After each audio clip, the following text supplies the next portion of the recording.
네, 제목을 읽어볼까요? 자, 시작. 사람의 타락. 네, 오늘은 사람의 타락이라는 주제입니다. 지난 시간까지 이제 하나님이 어떤 분이신가 살펴봤죠. 삼위일체, 결국 신비의 영역이다. 그런데 이거를 한 사람이 이해할 수 있는 영역 안에서 내가 다 이해하려고 하는 그게 어디로 가게 되죠? 오히려 불신앙으로 가게 되는 거죠. 신비를 애초에 인정하고 믿는 믿음의 영역인 거지 인간이 다 이해할 수 없는 존재다. 어떤 분과도 동등하지 않아요. 세상에 어떤 존재로 비유를 하고 설명을 한다 한들 절대로 완벽한 설명을 할 수 없어요. 이 하나님의 신비이죠. 그래서 시간 전에 작정하신 것을 시간 속에서 실행시키신다. 늘 창조와 섭리로 나타난다고 하셨죠. 그래서 적합하지 않은 재료, 갈빗대로 여자를 만드시고 흙으로 사람을 만드시고 죄인을 하나님의 자녀로 삼으시고 이런 섭리가 들어있다고 말씀을 드렸습니다. 그리고 섭리는 창조하시고 이것을 내버려 두는 게 아니라 관리하신다, 보존하신다. 이걸 통치라고도 표현을 하는데 모든 존재가 피조물은 하나님 도움 없이는 살 수 없다라는 거죠. 그래서 이게 섭리의 신비, 인간의 머리로 다 이해할 수 없다고 또 분명히 말씀드렸습니다. 하나님이 어떤 분이신지 그리고 그분의 일하심이 우리 머리로는 시간 속을 살고 있는 우리는 도저히 다 파악할 수가 없어요.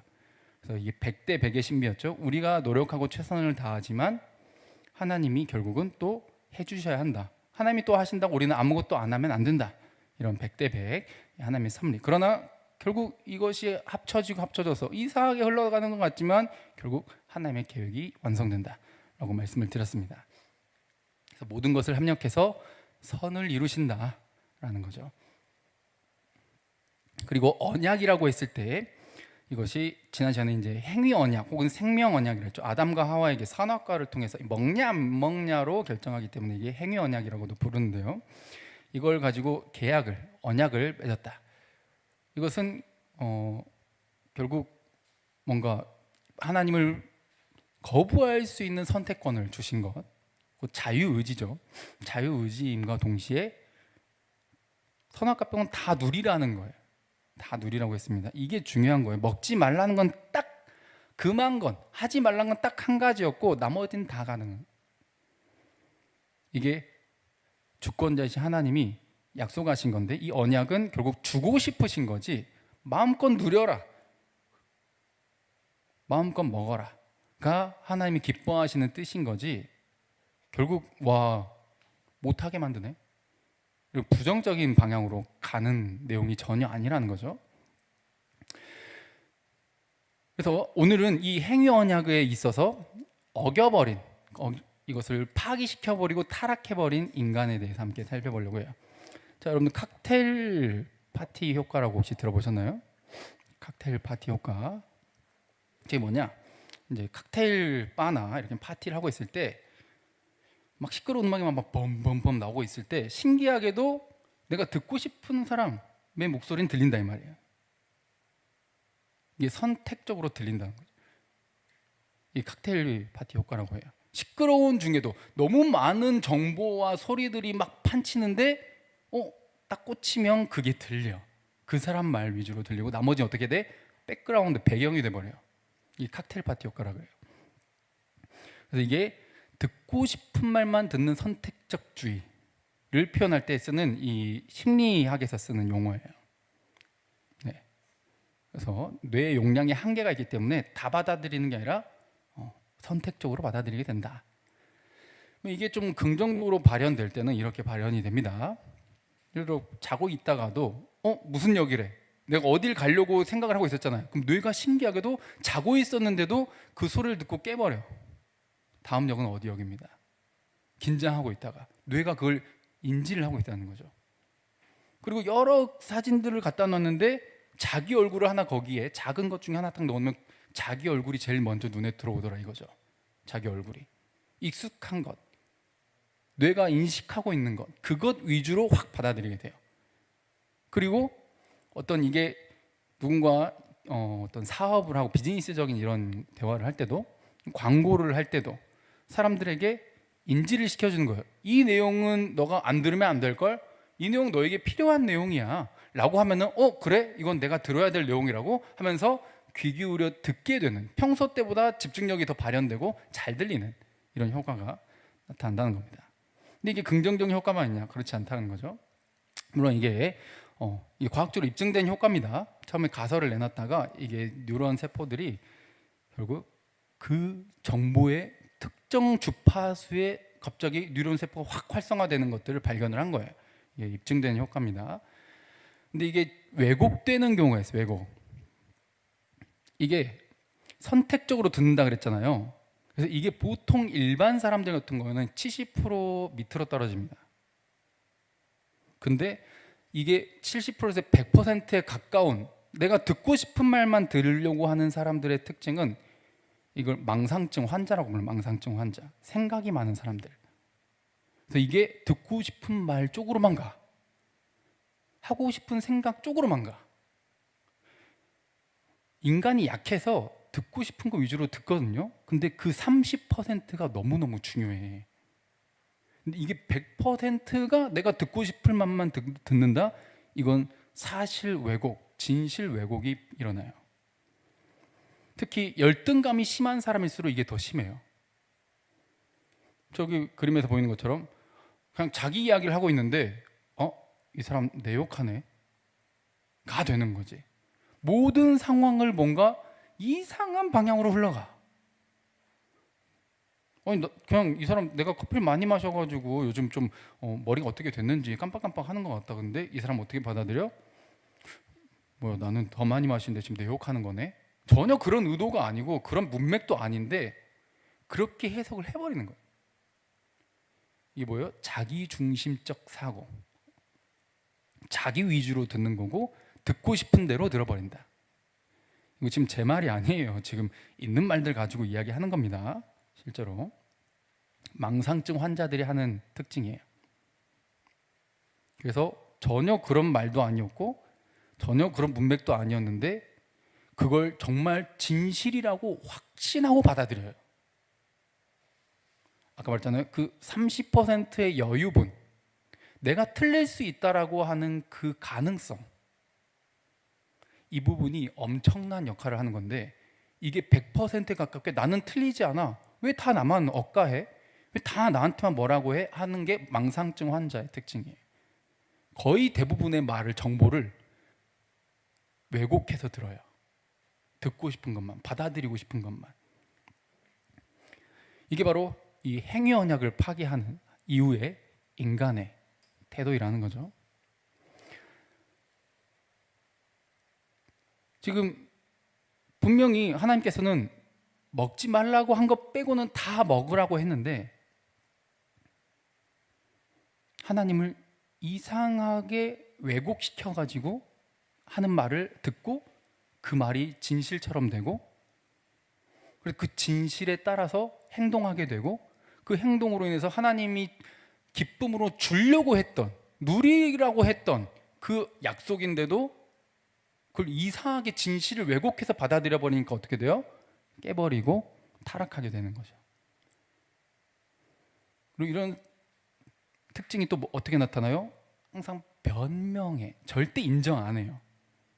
인정을 안 하는 특징이 바로 거기에요. 너 왜 먹었어?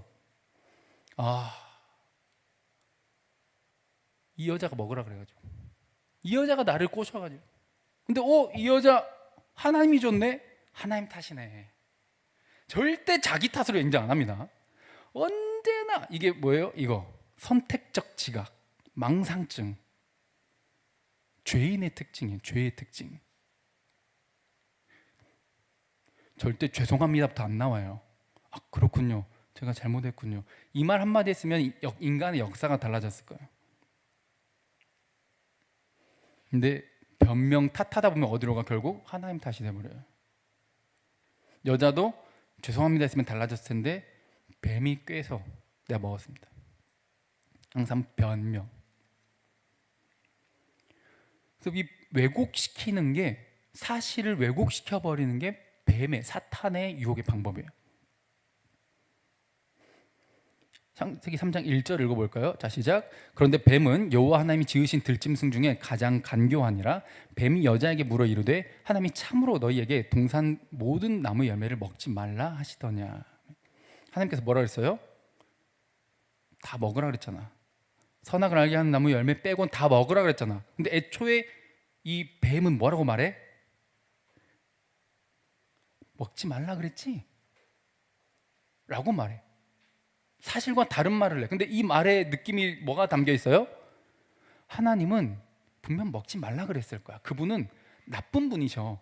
선한 분이 아니야. 내가 아는 그분은 굉장히 부정적인 분이야. 너 그분 다 이해 못하지? 그분 사실 나쁜 분이라니까. 로 가는 거야. 이 말에 지금 느낌이 뭔지 아시겠어요? 이 말이 전제가 하나님은 너에게 좋은 걸 해줬을 리가 없다 이 말이에요. 그래서 여자가 말을 하죠. 다 먹을 수 있다. 근데 동산 중앙에 있는 그 선악을 알게 하는 나무 열매는 먹지 말라 그랬다. 먹으면 죽는다고 그러던데. 벌써 뉘앙스가 달라져. 그거 먹으면 죽어. 그거 먹지 말라 그랬어. 꺼져. 이렇게 했어야 되는데 그렇지 못하고 어떻게 돼요? 뭐 그래? 좀 이상하네. 약간 이제 이렇게 벌써 틈을 보이기 시작하는 거예요. 사탄은 절대로 이 틈을 놓치지 않아요.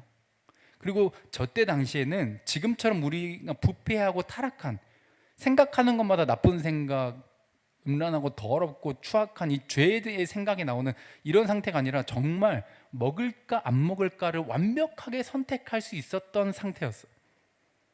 즉 신학적으로 자유의지가 온전한 완벽한 자유의지를 가지고 있었다고. 근데 지금 우리는 무조건 먹습니다. 타락한 상태에서는 죄가 이끌면은 먹게 돼요. 근데 저 때는 선택할 수 있어. 선택할 수 있는데 먹기로 선택을 한 거예요. 사탄은 그래서 이 자유의지를 가지고 있기 때문에 지금 우리처럼 사탄이 딱 끌어당기면은 자동으로 확 끌려가 버리는 그런 상태가 아니기 때문에 이 아담과 하와에게 강제적인 힘을 발휘할 수가 없어. 저때 당시에는. 그래서 끈덕지게 유혹하고 설득을 해요. 하나님은 나쁜 분, 하나님은 너가 이해할 수 없는 그런 부정한 나쁜 의도를 가진 분. 너네 안 죽어. 그거 하나님 거짓말한 거야. 니는 밝아져가지고 너 하나님처럼 될까봐 그런 거라니까 라고 거짓말로 속여요. 근데 이게 뭐를 건드립니까? 내가 하나님처럼 된다고? 내가 내 위에 아무도 없어도 된다고? 내가 하나님 말을 안 들어도 된다고? 내가 왕이 된다고? 이게 이간질이죠. 이간질. 사탄은 항상 이간질을 시켜. 하나님과 우리와의 관계, 사람과 사람과의 관계, 사실을 왜곡시켜. 이게 교묘하죠? 실제 하나님이 하신 말씀이랑 굉장히 비슷하게 가는데 교묘하게 살짝 바꿔. 이게 전혀 다른 정반대의 결과로 가는 거예요. 여러분들 아는 걸 안다고 착각하지 마세요. 하나님 안에서 올바르게 듣고 깨닫기를 주님의 이름으로 축복드립니다. 어설프게 알았다가는 진짜 이상한 방향에 가 있는 거예요. 인간은 어느 정도 훌륭한 일을 할 수 있어요. 지금에도 희생을 하고 또 희생을 하고 헌신을 하고 섬기고 나누고 막 이런 것들을 할 수 있어요. 그러나 구원받기엔 부족해요. 구원받을 자격이 없어. 창세기 6장에도 타락한 사람이 얼마나 타락을 해가는지 처음에는 가인과 아벨 사건 아시죠? 가인 그냥 바로 살인부터 일어나요. 끊임없이 타락하고 끊임없이 추악해지고 엄청난 죄들을 쌓기 시작하는데 창세기 6장 5절 읽어볼까요? 시작. 여호와께서 사람의 죄악이 세상에 가득함과 그의 마음으로 생각하는 모든 계획이 항상 악할 뿐임을 보시고. 아멘. 인간이 어떻다? 항상 악한 생각만 해. 이 악하다는 게 하나님 기준입니다. 인간의 기준이 아니에요. 나는 그 정도로 나쁜 짓 안 했는데 그건 네 생각이고 하나님이 기준이야 하는데 벌써 네가 기준이잖아. 그게 뭐예요? 선악과를 먹은 거야. 이거 하나님 이상한 거 아닙니까? 그게 네 생각이라고. 그게 네가 왕인 사람의 특징이라고. 자기가 기준인 사람의 특징이라고. 자기 기준에 봤을 때 하나님 나쁜 분이요? 하나님은 선하지 않은 것 같아요. 세상이 굴러가는 걸 보니까 하나님은 막 이상한, 뭐 이렇게 통치를 할 수가 있나? 그게 구원 못 받은 사람, 죄인의 특징이에요. 그러나 구원받은 자들은 다르죠. 이걸 깨닫기 시작하는 거예요. 전도서 7장 29절 읽어볼까요? 시작. 내가 깨달은 것은 오직 이것이라 곧 하나님은 사람을 정직하게 지으셨으나 사람이 많은 꾀들을 낸 것이니라. 아멘. 우리가 삶 속에서 만나는 여러 사건, 사고들, 예기치 않은 사건들, 불행한 일들, 그게 원인이 하나님입니까? 가만히 보세요. 자연 생태계가 이렇게 망가진 것도, 사고들이 일어나는 것도, 병이 도는 것도 선악과를 먹은 이후에 인간의 탓이지 하나님이 그렇게 창조해가지고 준 적이 없어요. 인간이 망가뜨린 거지 하나님 망가뜨려서 준 게 아니라고. 근데 계속 어느 방향으로 가고 싶어? 사탄의 말처럼 하나님은 선한 분이 아니야. 그래도 하나님이 살아계시다면 이렇게 가면 안 되지 라고 생각하게 만드는 거예요. 그게 구원받지 못한 자들의 특징인 거죠. 그래서 자기가 기준이 돼. 하나님을 인정하지 못해. 성경은 이것에 대해서 여러 성경에 한두 군데 나오는 게 아니에요. 저기 그림에 있는 글 한번 읽어볼까요? 자, 시작. 자기 소견에 옳은 대로 행하였더라. 아멘. 자기가 판단했을 때 좋은 대로, 이게 정의로운 거지, 이게 아름다운 거지. 저마다의 기준이 다 달라. 그래서 서로 존중해주고 배려해달래. 그래, 말이야 좋지. 근데 절대적인 기준은 있습니다. 그것은 하나님입니다. 할렐루야. 그걸 버려버리는 거예요. 나 네 기준 안 건드릴 테니까, 나 네 생각 뭐라 안 할 테니까 니도 나한테 뭐라 하지 마 가 절대적 기준이 돼버렸어. 그게 바로 망가지는, 하나님의 이 통치권을 행사하는, 하나님이 창조와 섭리로 역사한다 그랬죠? 이것을 부정하게 되는, 즉 순종과는 정반대, 자기가 기준이니까 하나님의 말씀을 어겨버리는, 하라는 거 안 하고 하지 말라는 거 하는 것. 다시, 하라는 거 안 하는 것도 죄입니다. 아시겠죠? 다시 뭐라고? 하라는 거 안 하는 것도 죄예요. 하지 말라는 걸 하는 것도 죄지만 하라는 걸 안 하는 것도 죄라고. 근데 거기서 멀어지는 거죠. 하나님을 불공정한 분으로 생각하고, 하지만 우리가 지난 시간에 살펴봤던 것처럼, 섭리에서 살펴봤던 것처럼 우리에게 영생을 주고 싶어 하셔. 뭘로? 믿음으로. 그건 내가 믿을 힘이 있거나 자격이 있어서가 아니라 하나님이 그렇게 그냥 정하신 거예요. 개가 앉으면 저걸 먹는다라고 결정하지 않아요. 저 간식을 먹을 수 있는 방법은 주인이 정하지 개가 결정하지 않아요. 하나님과 우리 관계에서도 어때요? 영생을 우리가 받는다 했을 때 믿으면 구원받는다? 이걸 하나님이 정하신 거지 우리가 결정하지 않았다고. 내가 뭔가 순종하고 믿고 하는 그런 것들은 구원받을 자격이나 조건이 되지 않아요. 하나님이 정한 그 방법의 수단일 뿐인 거죠. 그러니까 하나님을 자꾸 대등한 분이나 나보다 밑에 있는 존재로 생각하지 마세요. 내 이해 범위 안에 두려고 하지 마세요. 하나님의 말씀은 절대적인 기준이고 행해야 될 의무인 거지, 언약의 형태로 그래서 우리에게 선물로 주신 거지 조건이 아니에요. 믿으면 구원받는다가 조건이 아니라 수단이라고, 통로라고. 하나님은 주시길 기뻐하시는 분입니다. 할렐루야. 이걸 믿어야 돼요. 자, 저거 보시죠. 저기 한센병이랑 한센병. 저게 털이 빠지고 감각이 사라져요. 그리고 몸의 끝, 귀, 코, 그리고 눈도 떨어져 나가고 손가락, 발가락부터 썩어가지고 떨어져 나가요. 이게 예전에 이제 문둥병이라 그래가지고 그렇게 표현을 했는데 요즘은 그렇게 표현 안 하고 한센병으로 이렇게 표현을 하죠. 언제 고쳐야 돼? 감각이 있을 때. 아파. 지금 손가락 마디마디가 떨어져 나가는데 아파야지. 이건 살 수 있는 가능성이 있는 거예요.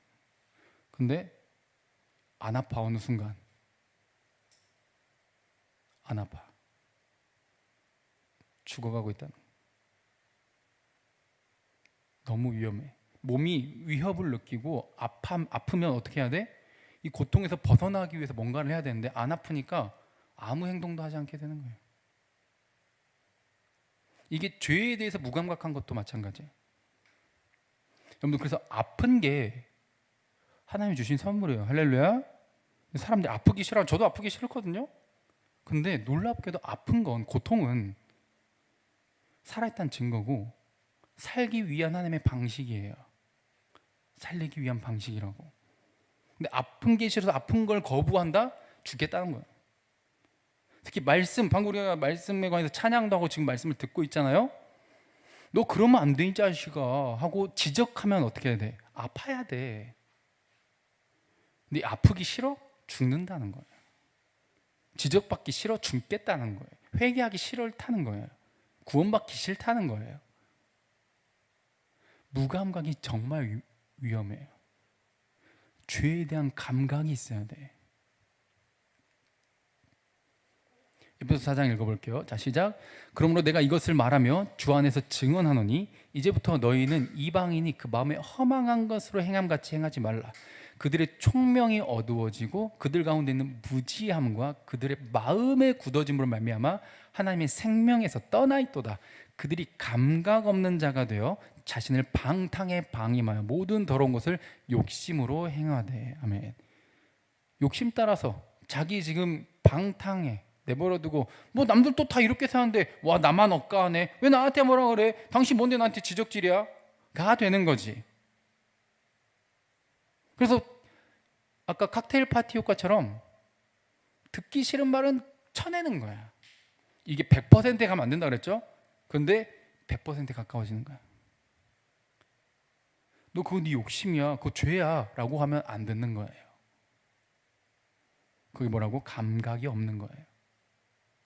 내가 틀릴 수 있다라는 그 30%의 감각, 나를 피드백하고 고쳐가야 된다는 이 감각, 내가 완벽하지 않다라는 이 감각, 고통의 감각처럼 이 감각이 구원받고 하는 데 있어서 굉장히 중요해요. 그래서 뭐라 그래? 그 감각이 없으면 하나님의 생명에서 떠나 있대. 구원 못 받은 사람이래. 이건 제 말 아닌데 성경이 정확하게 말하고 있는 거예요. 무감각해지면 안 돼요. 특별히 죄에 대해서 죄책감이 느껴져야 돼. 그래야 이 죄책감이라는 고통에서 벗어나기 위해 하나님께 엎드리게 돼 있어요. 회개라는 걸 하게 돼 있어. 그분을 의지하게 되어 있어. 그게 사는 방법이고 승리하는 방법이지, 내가 이걸 죄책감을 덜어내기 위해서, 내가 내 이 모든 걸 자유롭게 하기 위해서 무슨 짓을 해도 절대 해결 안 될 거예요. 그리고 빠르게 하나님 앞에서 인정하고 회개하는 것이 감각이 있는 자의 삶이라는 거죠. 근데 이 무감각한데 다른 쪽으로는 감각이 굉장히 발달한 사람들이 있어요. 이게 뭐예요? 구원받지 못한 사람들의 특징이다. 자기는 무감각하지 않대. 자기가 굉장히 예민한 사람이래. 뭐 예민하겠지. 소돔과 고모라 아시죠? 거기 멸망당한 사람들이 바로 이상한 쪽으로 감각이 발달한 사람들이에요. 베드로후서에 이들에 대해서 이렇게 표현하고 있어요. 자, 읽어볼게요. 시작. 소돔과 고모라 성을 멸망하기로 정하여 제가 되게 하사 후세에 경건하지 아니할 자들에게 본을 삼으셨으니 무법한 자들의 음란한 행실로 말미암아 고통당하는 의로운 롯을 건지셨으니 이는 이 의인이 그들 중에 거하며 날마다 저 불법한 행실을 보고 들으므로 그 의로운 심령이 상함이라. 아멘. 롯은 하나님이 구원하기로 정한 사람이에요. 근데 주변이 항상 환경이 어땠어? 무법 천지고 불법 천지야. 그러니까 자기도 모르게 거기에 물들어가고 있어. 그래서 거기에서 건져내야겠다고 하나님이 마음을 먹으신 거죠. 물론 거기는 아브라함의 중보기도가 있었습니다. 근데 나머지 롯과 그 두 딸 빼고는 소돔과 고모라에 있는 사람들은 싹 죽었어. 그게 뭐예요? 구원받지 못하는 자들의 특징을 설명하며 그들이 어떤 결말을 맞이하게 될지 본을 삼기 위해서 그렇게 하셨다는 거예요. 하나님 나쁜 분입니까? 아니, 나쁜 짓을 하는 사람에게 벌을 줬는데 그게 왜 나쁜 분이야? 정의로운 분이지. 하나님은 선하셔요. 그 구원받지 못한 자들의 특징이 뭐예요? 자, 읽어볼까요? 시작. 지적을 거부한 자들이.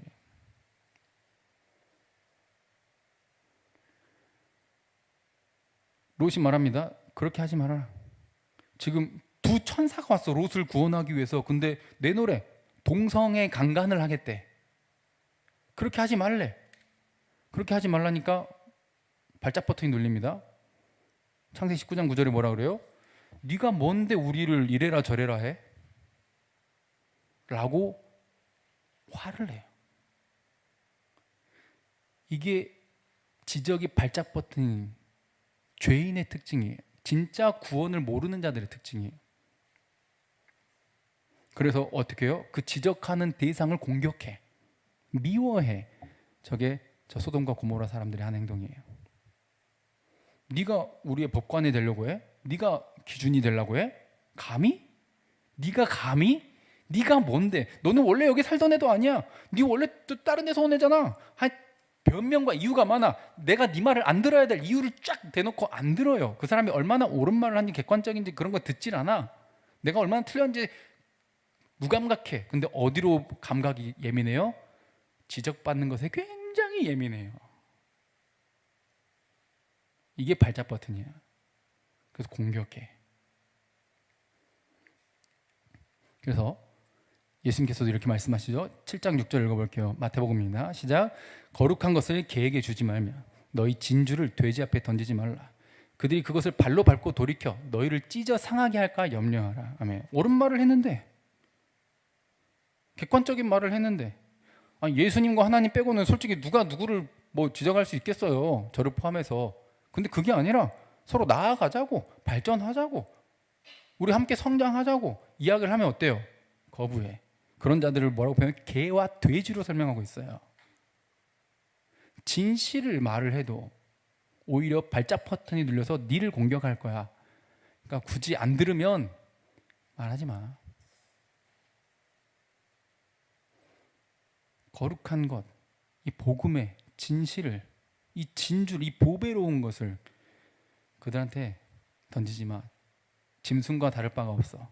얼마나 그게 소중한지 못 알아먹어. 이게 얼마나 가치 있는 것인지 못 깨달아. 무감각해. 그래서 회개로 가는 방향이 아니라 그걸 지적하는, 사람도 공격하고 선지자를 죽이고 예수를 죽이고 하나님을 지적하고 하나님께 대항하고 하나님을 거부하는. 다시 말합니다. 그래서 선택적 지각을 갖지 마세요. 그게 100%가 돼서는 안 돼. 정말 위험해요. 자기가 틀릴 수 있다라고 하는 걸 항상 생각하고 말씀을 기준으로 생각하세요. 이게 참 분별하기 어려운 시대예요. 거짓말을 잘하는 방법이 뭔지 아세요? 이거 뭐 방법 가르쳐주고 하라는 말이 아닙니다. 진실과 거짓을 교묘하게 섞는 거예요. 사탄이 그랬던 것처럼. 완벽하게 거짓말 말하면 너무 쉽지. 그러나 교묘하게 섞어. 너무 힘들어져. 그래서 우리는 감각을 길러내야 돼요. 이거 분별할 수 있는 감각을. 육상 선수들, 단거리 육상 선수들은 저 총소리 있죠? 총소리를 예민하게 듣기 위해서 계속 저 소리를 들어요. 저 감각을 훈련해요. 연습한다고. 그래서 땅 하면은 어떤 상황에서 몸의 힘의 100% 힘을 팍 주면서 뛰쳐나가게끔, 저 소리에 예민해지게끔, 우리도 하나님의 말씀에 예민해지게끔 매일의 삶 속에 말씀과 기도로 성령 충만한 삶으로 이 감각을 훈련해 나가야 돼요. 그냥 총소리만 가지고 이야기한다면, 저게 그 미국 그 독립기념일에 일어난 일인데 막 퍼레이드가 일어나고 있어요. 그래가지고 막 총소리가 나. 타타타타. 그러니까 이게 폭죽을 터뜨린 줄 알았대. 근데 저 앞에서 막 이 퍼레이드 하는 사람들이 막 달리기 시작해. 그러니까 그것도 어떤 행사의 이벤트 중에 하나인 줄 알았대. 그러니까 가만히 있다가 갑자기 앞에서 사람들이 쓰러지고 죽어가기 시작하니까 그제서야 뛰기 시작하는데 늦어버린 경우가 있다는 거죠. 그래서 많은 사람들이 다치고 죽었어요. 총기 난사 사건이었어. 예민하게 들을 수 있어야 돼. 그냥 단순히 총소리, 이거 폭죽 소리가 아니라 이게 섞여 있을 때 예민한 이걸 갖고 있을 때 하나님의 말씀에 예민함을 갖고 있을 때 생명으로 가는 길이 열린다는 거죠. 따라할까요? 하나님의 말씀이 기준이에요. 하나님만 붙드세요. 말씀만 판단의 기준으로 삼으세요. 수많은 잡생각, 그 망상들 중에서 내가 듣고 싶은 것만 선택하진 않았는지, 특히 말씀을 들을 때도 보고 싶은 것만 보고 듣고 싶은 것만 듣고 믿고 싶은 것만 믿으려고 하는, 결국 내 욕심을 버리질 못해. 그래서 이 시간에도 저와 여러분들이, 그리고 방송으로 보시는 모든 분들이 지금 이런 얘기들까지도 자기 기준으로 판단하고 듣고 싶은 것만 들을까 봐 굉장히 우려스럽긴 해요. 그러나 선택적 지각을 항상 조심하시면서 이게 말씀에 맞는지 틀린지, 즉 그러면 말씀부터 내 멋대로 듣고 내 멋대로 판단하고 내 멋대로 해석해서는 안 되는 거예요. 말씀을 말씀으로.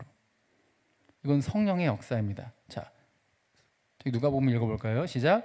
이에 그들의 마음을 열어 성경을 깨닫게 하시고. 세상에 수많은 거짓과 참이 뒤섞인 여기에서 우리가 예민하게 그 칵테일 파티 효과처럼 엄한 소리에 예민한 게 아니라 단거리 육상 선수들이 그 총성에 예민한 것처럼 하나님의 말씀에 탁 들려올 수 있게끔 귀가, 영적인 눈이 열려야 돼요. 그건 성령의 역사예요. 우리 힘으로 안 돼요. 이걸 기도해야 되는 거죠. 들을 수 있는 걸 듣게 해주세요. 나를 항상 돌아보게 해주세요. 죄의 감각에 무디지 않게 해주세요. 그래서 가피풀에 있는 참 좋은 이런 만화가 있어서 가져왔습니다. 내 죄를 본다는 말이 참 어떻게 보면 신앙생활할 때 막 거룩해 보이고, 저 사람 신앙이 좋다 막 이렇게. 근데 사실은 속에서 뭐라 생각해? 나는 그 정도로 나쁜 짓은 안 했는데, 내가 뭐 살인을 했어, 뭐 사람 욕을 했어, 뭐 그랬어. 그러진 않았지. 그냥 나의 죄, 막 뭔가 두루뭉술하게 나의 죄 그냥 용서해 주세요, 그냥 그러고 넘어가 버려. 속으로는 뭐라 생각해? 나는 그만큼의 죄인은 아니라 생각하는 거지. 이게 선택적 지각, 사탄의 유혹이에요. 근데 죄랑 마주하는 것은 진짜 현실적인 거예요. 정말 지나치게 사소하고 작은 것들이 쌓이는 거라서 무감각해질 때가 있어. 사람들이 이거를 도망쳐, 회피해, 그리고 아닌 척 포장해버려. 그러나 이 공동체 생활한다라고 하는 것, 그래서 진짜 찐 믿음의 공동체, 여기서 뭐가 드러나는지 아세요? 불편함이 있어야 돼. 내가 이 부분이 약하네? 내가 이 부분을 못했네? 라는 게 느껴져야 돼. 혼자 있으면 아주 거룩하지, 뭐 문제가 있겠어. 근데 안 맞는 사람들과 뒤섞여 있는 게 믿음의 공동체. 그게 찐 구원의 공동체예요. 그래서 나의 약점, 내가 잘 안 되는 부분, 나의 죄성, 이걸 마주하는 거예요. 그럼 매일매일 주님 앞에서 반복적인 회개를 할 수밖에 없는 거죠. 매일매일 죄책감에 고통스러운 거예요. 근데 그 항상 결과는 어떻습니까? 그 모든 걸 아시고 덮으신 십자가의 보혈, 할렐루야, 이걸로 일어서는 거예요. 그러면 이걸 건너뛰어도 되냐? 아니요. 아파야 돼요. 마주해야 돼요. 잘한다만 하면은 땡. 틀린 곳이야. 아닌 걸 아니라 해줘야 돼. 성경은 분명히 신약 성경은 계속 권면하라 말이에요. 아닌 걸 아니라고 권면하라고 분명히 이야기하고 있어요. 그때 소돔과 고모라 사람들처럼 노아 홍수 때 무감각했던 그 홍수로 쓸려나갔던 수많은 사람들처럼 나 잘하고 있는데 왜?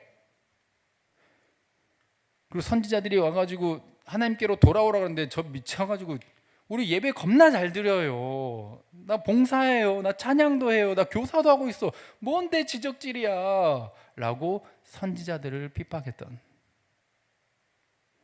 내가 하고 있는 거, 나 큐티하고 있고 기도하고 있고 예배 안 빠집니다. 헌금합니다. 헌신합니다. 로 만족하는 가짜 믿음이 아니라 진짜, 그 진짜는 뭐예요? 말씀을 기준으로 지적과 권면에 아파하고 자신을 돌아볼 줄 아는 거예요.